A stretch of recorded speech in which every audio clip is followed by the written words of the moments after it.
Olá, tudo bem? Gabi Casé aqui. Hoje eu vim fazer um vídeo muito especial, um vídeo que está no meu coração para você, e escolhi esse lugar porque esse lugar me lembra da minha infância. Quem conhece meu canal sabe mais ou menos o que eu estou falando, mas segura que eu vou te dar informações bem legais, não só da onde eu tô, mas também sobre mim. Esse vídeo eu tô fazendo para você me conhecer melhor, e se você já me conhece de outros tempos, você vai gostar, porque eu conto da época que eu trabalhava como narizinho no sítio do Pica-Pau Amarelo. Uma porção de gente andando por aí.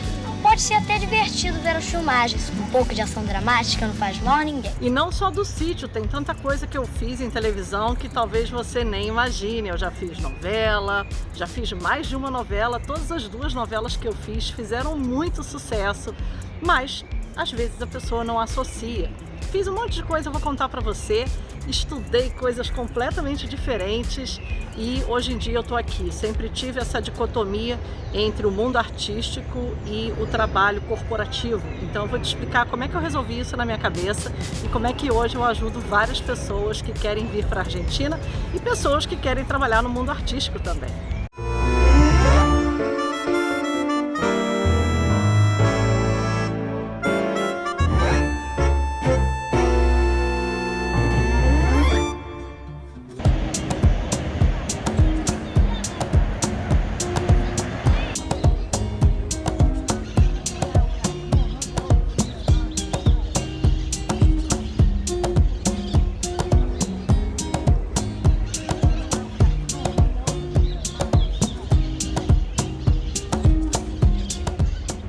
Olha só essa árvore que está aqui atrás de mim. Essa árvore se chama Árvore do Imperador e ela me faz lembrar um dos lugares que eu frequentava muito na minha infância. Aliás, dois lugares, eu já vou revelar de cara. O Jardim Botânico do Rio de Janeiro, que é a cidade onde eu nasci, eu sempre fui muito lá no Jardim Botânico. Meu pai trabalha com botânica, então eu sempre tive muito envolvida nisso. E eu tive o privilégio de fazer parte do sítio do Pica-Pau Amarelo nos anos 80, interpretando a Narizinho. Essa personagem realmente marcou a minha vida, não só como fã, porque eu sempre fui fã do sítio Pica-Pau Amarelo, mas depois como atriz.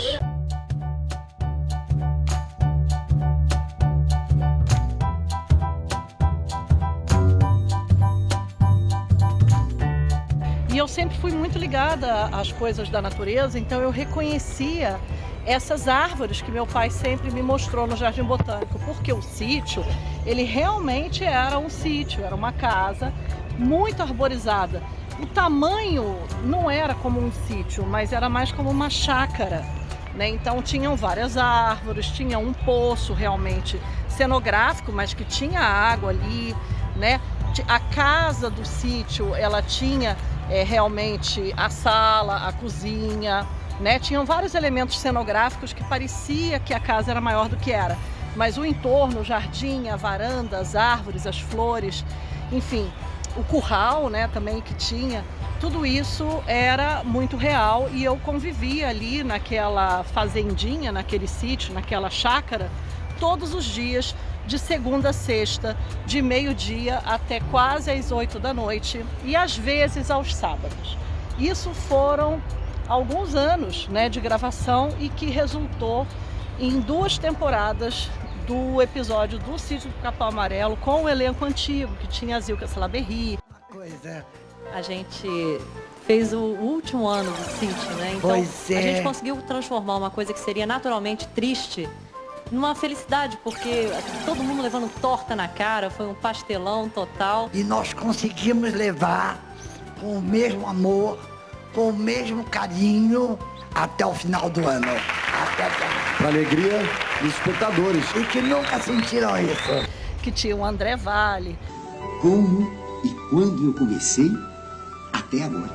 Que tinha a Jacira Sampaio, como tinha a Anastácia, né? Que tinha a Emília da minha época, que trabalhou comigo, que é a Suzana Branches, que eu adorava, já como fã, né? E depois como amiga, eu era realmente encantada, né, com ela. É uma pessoa que eu admiro muito. Brincar, brincar e brincar. Era o que essa Narizinho mais gostava de fazer nos intervalos das gravações do sítio. Eu adorava ficar brincando com a Suzana Branches, que era a Emília, né? A gente era muito companheira, mesmo depois do sítio, ela me levava no cinema, assim. Então eu tenho muita saudade dessa amizade. E eu confesso até que eu tenho saudade das broncas do Sabag, que era hiper duro comigo. E o meu querido companheiro Daniel Lobo, que trabalhou comigo como Pedrinho e que infelizmente já é falecido, e eu quero conversar um pouco sobre isso, porque é uma coisa que as pessoas me perguntam muito. Daniel era um menino muito compenetrado, excelente ator, foi um excelente companheiro de trabalho e partiu muito cedo. Eu realmente senti muito o falecimento do Daniel. E sempre vou guardar comigo a alegria dele, o profissionalismo dele e excelente ator, o Daniel. Tudo começou de uma maneira muito simples. Eu fiz uma prova para entrar num programa de televisão, que no caso era o Sítio do Pica-Pau Amarelo. Isso foi em meados dos anos 80, em 1984, 85, por aí. E nessa época eu estudava num colégio no Rio de Janeiro chamado São Vicente. Eu amava esse colégio e lá eu já estudava teatro. Eu sempre dizia que eu queria ser atriz. Então, quando surgiu essa oportunidade de eu de fato ser atriz, tão jovem, com 9 anos, eu agarrei com unhas e dentes e não deixei passar. E o resultado foi esse. Eu acabei realmente passando. E foi porque eu batalhei bastante, decorei texto, fiz bem o que tinha que ser feito e deu tudo certo. Eu aprendi a responsabilidade do trabalho mais cedo, o que está sendo muito bom para minha carreira profissional hoje em dia. E como criança foi ótimo, porque eu trabalhava brincando. Então essa fase do sítio que eu trabalhei, quando eu comecei lá eu tinha 9 anos. E eu fui até os 11 anos trabalhando nisso e depois o sítio acabou. Ficou um período muito grande sem o Sítio do Pica-Pau Amarelo e depois voltou na TV Globo por direção do Manga. Mas na minha época quem dirigia era o Geraldo Cazé. Se você for atento, você vai perceber que o meu nome, Gabi Cazé, e o nome do diretor Geraldo Cazé tem alguma conexão. Qual conexão é essa? Comenta aí nos comentários caso você já tenha matado que conexão é essa. Qualquer programa que você faz, você fica na tua memória, né? Mas nem sempre fica na tua saudade. E o sítio teve essa propriedade com ele ficou na saudade e na memória. O elenco infantil do Sítio do Pica-Pau Amarelo, ele era trocado de tempos em tempos. Então, eu na realidade substituí uma Narizinho. Tiveram 4 Narizinhos nessa versão original, que foi a primeira versão do Sítio do Pica-Pau Amarelo que foi ao ar pela TV Globo. Você sabe me dizer, olha só, tá parecendo um quiz, né, esse vídeo. Você sabe me dizer quem foram as 4 Narizinhos que fizeram o Sítio do Pica-Pau Amarelo nessa versão, que foi a primeira da TV Globo, que foi ao ar de 1975 até 1986? Bom, como isso não é um quiz, eu já vou dizer para você. Eu fui a quarta e a última. A primeira foi a lendária Rosana Garcia. A Rosana ficou no sítio por muitos anos. Ela realmente estreou, né, o sítio. Ela tinha cabelo cacheadinho na época. É uma pessoa muito querida e muito conhecida pelos fãs do sítio. Depois no sítio, a segunda Narizinho foi a Daniele Rodrigues, que ficou por pouco tempo, porque depois ela precisou ir viajar para São Paulo. Em seguida, quem ficou bastante tempo também foi a Isabela Bicalho, querida amiga, que eu gosto muito. A gente já se viu, já se conheceu desde aquela época, nos encontramos várias vezes depois. E a Isa fez um excelente trabalho como Narizinho, faz sucesso até hoje como atriz, é uma excelente cantora. Eu tive o prazer de substituí-la nessa versão do sítio e fiquei por 2 temporadas, né? Na época a gente gravou por muito tempo e as 2 temporadas do sítio que foram ao ar, que foram as 2 últimas, né? Foi bem triste, assim, a gente sabia que estava chegando o final do sítio. As que eu fiz foram KL7 e Trilha das Araras, então foram 2 temporadas muito legais que eu fiz. Na época o sítio estava super diferente, o elenco original continuava o mesmo, mas eu e o Daniel, que éramos as crianças, né, que a gente estava substituindo a Isa e o Marcelo, nós tínhamos um visual muito típico dos anos 80, então o meu cabelo na época era mais curto, a gente era super moderno. Algumas pessoas criticaram, mas isso nunca me atingiu porque eu gosto muito desse trabalho. Na época o Wilson Rocha, que fez a adaptação, o Hamilton Vaz Pereira, que depois veio a ser meu diretor no teatro também, dirigia lá e ele tinha uma linguagem muito moderna, né? Ele veio do Asdrubal, trouxe trombone. Então assim, toda essa história ela vai se conectando, né? Quer ver? Anota, segura essa curiosidade também, né? Eu falei do Asdrubal Trouxe Trombone, que foi um grupo de teatro que fez muito sucesso no Brasil e começou no Rio de Janeiro nos anos 70. Eu tive o prazer de entrevistar essa trupe, já muito mais velha, já muitos anos depois do sítio ter acabado. Quando eu retomei a minha carreira artística, eu participava de um programa que chamava Zoação. E agora o Zoação volta 30 anos no tempo perguntando: o Asdrubal trouxe o trombone? Esse nome era um nome meio senha e que servia para qualquer coisa. A Regina Casé, que vem a ser minha cunhada, aí já estou dando uma outra pista, né? O meu sobrenome, eu uso por conta do meu marido, né? O meu marido, César, ele é filho do Geraldo Casé, que foi o meu diretor no sítio. Obviamente, quando eu era criança, eu não tinha a menor ideia que isso fosse acontecer. E hoje em dia eu trago com muito orgulho esse sobrenome, não só por conta do meu marido, mas também por conta do Geraldo Casé, que era uma pessoa maravilhosa, que eu sempre admirei muito e que foi fundamental na minha formação artística e na minha formação acadêmica.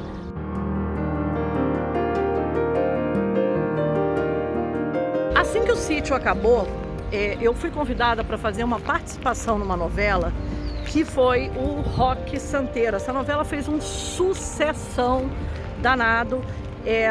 Essa novela ela tinha sido impedida, né, na época da ditadura, então quando ela realmente foi ao ar, né, que ela foi regravada, com Lima Duarte fazendo o papel do Senhorzinho Malta, com a Regina Duarte, né, fazendo o papel da Viúva Porcina, e eu fazia a Cássia Kiss quando menina, né? A Cássia Kiss fazia essa novela, na época ela estava muito jovem, muito linda, tinha um cabelão preto, assim, grande, e eles me bucaram, né? Me chamaram para fazer a Cássia Kiss quando criança. Eu fiz uma participação bem legal, que é quando ela revela que o Roque Santeiro, na realidade, a santidade do Roque Santeiro, na realidade foi uma ilusão, foi uma mentira dela. Ela pregou essa peça nos outros, então foi um capítulo muito esperado. Não foi uma participação longa, mas foi uma participação importante. Eu adorei. Nessa época eu fui dirigida pelo Walter Avancini, que era um diretor muito temido e muito querido, e foi muito legal. Fiz uma participação pequena no Roque Santeiro. Foi muito bom porque eu era fã dessa novela e eu já não estava gravando o sítio, acho que há um ano. E tá aí a surpresa para Gabriela e para você que acompanhou o Roque Santeiro. A menina Lulu, nas lembranças da adulta Lulu, Cássia Kiss. Ô pai, não me bata. Eu demorei porque eu vi Roque Santeiro. Mas como, menina? Esse Roque morreu? Pai, eu vi. Eu tava na beira do rio e ele apareceu. Mas Lulu, você viu mesmo o Roque? O Geraldo Casé foi o cara que sempre me incentivou quando eu estava já com 18 anos. No segundo ano da faculdade de Direito, eu queria largar tudo, né? E voltar a trabalhar como atriz. Ele dizia, não, termina a sua faculdade, conhecimento não ocupa espaço. Eu estou me formando em Direito. Minha graduação é agora em janeiro. Estou fazendo isso, né? Vou me formar e vou virar advogada. E eu, graças a ele, graças à minha mãe também, que sempre me incentivou a estudar, eu pude completar minha faculdade. Nessa época, eu imaginava realmente que a televisão ia ficar para trás. Não só a televisão, mas toda a minha expressão artística. Eu acho que é abdicar muita coisa, jogar muita coisa para trás, uma carreira, uma faculdade. Aliás, duas, que eu também faço faculdade de economia, para uma aventura, né? Meio louca, assim. Mas é paixão. Eu acabei me especializando, né? Fiz uma pós-graduação, fiz um mestrado, viajei, apresentei trabalhos em congressos, trabalhei no Ministério da Aeronáutica há muito tempo, cheguei a ser coordenadora do curso da Sociedade Brasileira de Direito Aeroespacial, na época era esse o nome, e tive vários alunos e realmente me apaixonei de uma tal forma pela arte de dar aula, que aquilo para mim se tornou um palco. Eu realmente falei, nossa, a minha grande vocação é o magistério, né? Eu tenho que dar aula, eu gosto de dar aula. E aí me tornei professora e eu adorava dar aula. E realmente achava que eu nunca mais fosse trabalhar como atriz.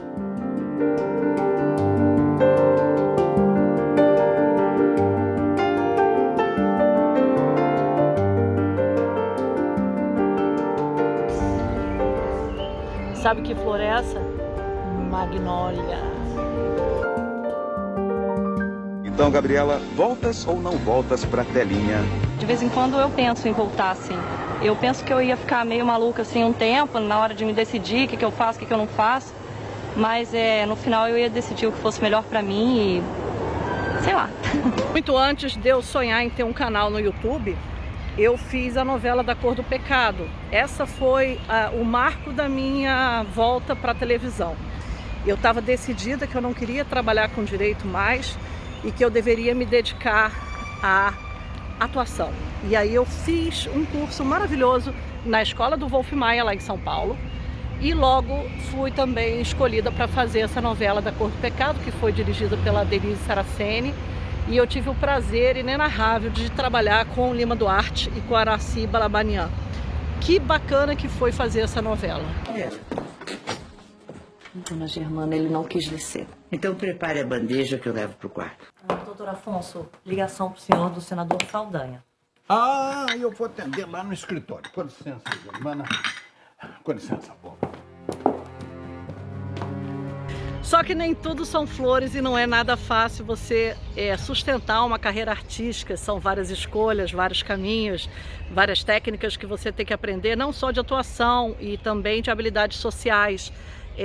É um caminho muito individual, cada um consegue o seu. E eu acabei sendo mais uma vez puxada para o meio acadêmico, eu nunca consegui ficar longe disso, sempre ficava orbitando entre uma coisa e outra, e aí eu resolvi fazer outro mestrado. A pessoa resolveu fazer outro mestrado, e aí esse mestrado eu quis fazer no Uruguai, porque eu já falava espanhol, eu gosto muito de viajar pela América Latina, e eu me especializei então em marketing e comércio. Eu queria estudar direção comercial, na época eu era gerente comercial de uma grande empresa no Brasil, que é o Beleza Natural, fez parte da minha vida, inclusive eu apresentei um programa que foi premiado pelo Beleza Natural, foi um vídeo que a gente fez mostrando a iniciativa do Beleza Natural na cidade de Campos dos Goytacazes, onde eu morei, e você vê que eu era gerente, mas eu estava ali apresentando aquele vídeo com a minha equipe da produtora de vídeo que eu nunca abandonei. Essa produtora eu fiz com meu marido no Brasil e ela segue conosco até hoje aqui na Argentina. Na época que eu fiz o tal mestrado lá em Montevideo, no Uruguai, eu comecei a fazer o canal do YouTube. Olha aí, anota essa curiosidade, hein? Comecei a fazer o canal do YouTube e os vídeos que eu fazia naquela época, se você procurar na minha playlist, você não vai achar.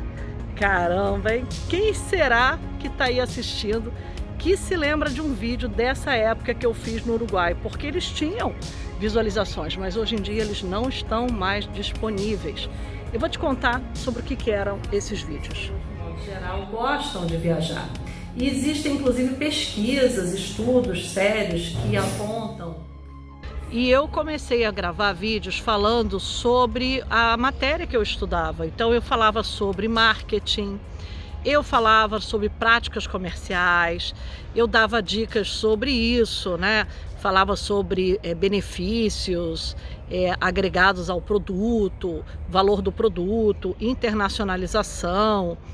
Falava sobre assuntos que eu acho realmente interessante e que eu achava que as pessoas estavam interessadas. Só que as pessoas não estavam tão interessadas assim. E aí, volta e meia, quando eu dava uma dica diferente, quando eu falava assim, olha, aqui em Montevideo eu vi esse restaurante, olha que restaurante legal, aí dava visualização.